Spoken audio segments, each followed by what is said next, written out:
Good morning. I just wanted to record a quick video on a great resource you may or may not know about. You'll see up here that it is netronline.com, and you got the logo here. There's a couple of resources that this website is really good for.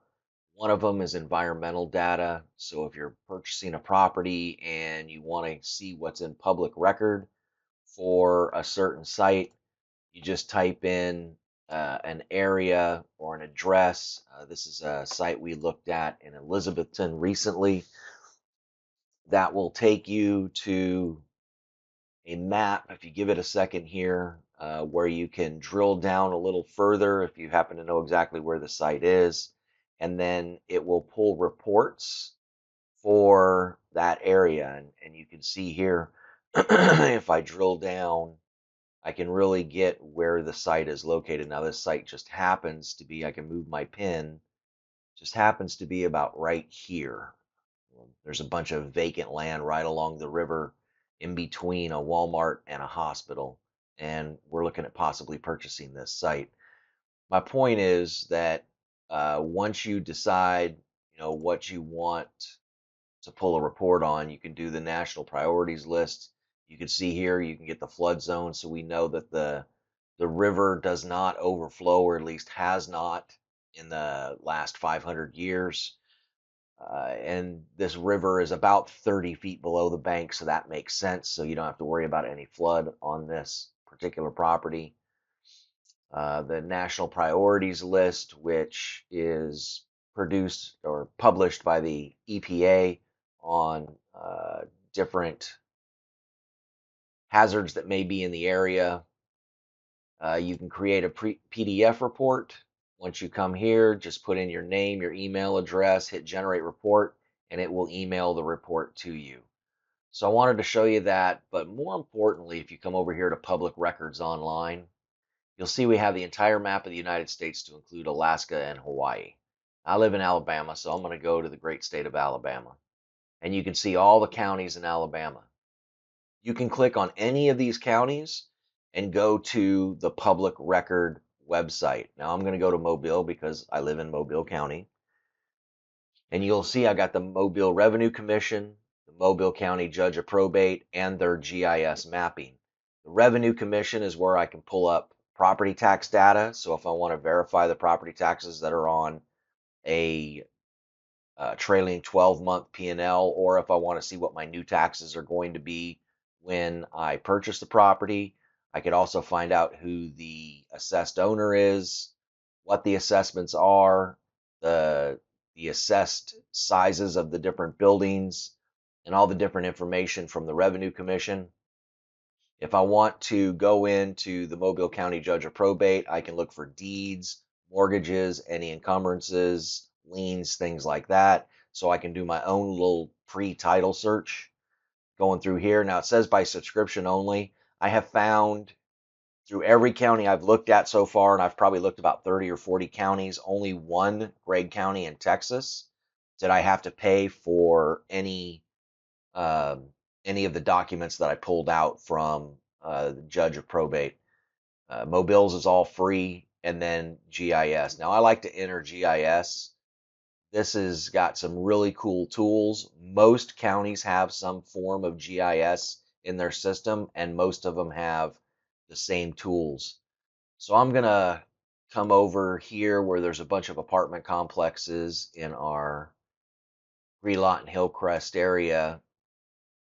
And there's quite a few apartment complexes that come along Greenlawn and come down Hillcrest. So what I want to do is I just want to show you that you can come over here. You can look at all the zoning. Give the map a second to populate. Come on, map. Go ahead and populate.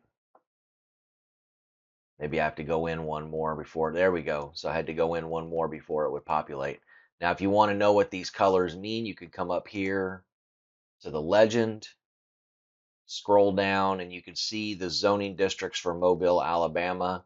And we can see that B3 is community business. So anything along a major corridor like this is B3.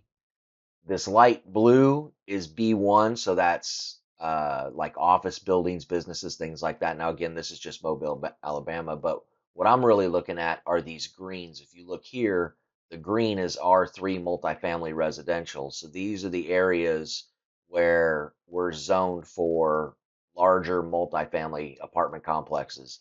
In our district, you can get 22 units per acre in the West Mobile area, which is what we're in. So here's something really neat. So we see we have this property here. If I click on it, it'll identify it, who the owner is. I can click on this and go to their tax record. And this will actually give me the information of the taxes themselves. Uh, you can look up here. It'll give you the land value, which is 587. The building value or improvement value is 5,485,000. Now this just happens to be an apartment complex. You can look at different instrument numbers. So here is the deeds and different things for the property itself, and then the tax amount for the year 2017. So if I come back over here, one of the really cool tools is this little measurement tool right here. So I can get how far the distance is. If I click, oh, I don't want that one. So if I want to click miles, and I don't want miles, let's go with feet. So I click here, and I can get along what the road frontage is, and you can see up in my box up there, it's 833 feet of road frontage for this particular apartment complex. If I want to know the area, how many acres that is, so I can select acres, go to area, and then I can just draw my area around it and look up, and I know I got 13.2 acres. So this is a great website. It's got some really cool tools. I just wanted to make you aware of it. But one of the other things you can do is come over here. You can look at topography to try get a feel for any elevations. Now Mobile's pretty flat. You can also look at the flood map. So you can see that there's some rivers and basins and creeks and streams. And so this will give you an idea of where the flood maps are. And certain areas, the flood zones are, especially if you're doing new development, are areas that you really need to look in because you may need Army Corps of Engineering information before you can start building.